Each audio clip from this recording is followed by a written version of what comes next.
It-tim tal-futbol taż-Żurriq kiseb kważi 14,000 euro fondi Ewropej grazzi għall-assistenza ta' Servizzi Ewropej f'Malta.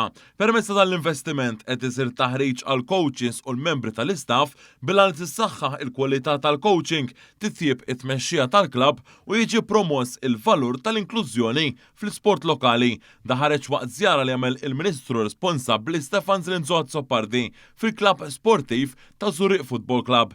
Ġi spjegat li membri tat-tim lokali mar fil-Polonja fejn kisbu ħiliet u metodoloġiji ġodda. Dwar dan spjega aktar Melvin Manġun mit-tim ta' Żurriq. Grazzi għal fondi tal-Unjoni Ewropea, 15 il-coach minn Żurriq Football Club marru esperjenza ta' ġimgħa ġewwa l-Polonja għand klabb rekord Bielsko-Bjala u konna wieħed mill-ewwel klabs tal-futbol li qatt sifer u ta' esperjenza lil coaches tiegħu biex jitgħallmu.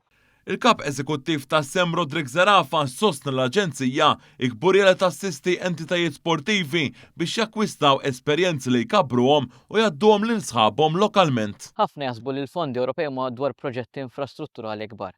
Dan huwa każ ċar kif mhux minnu.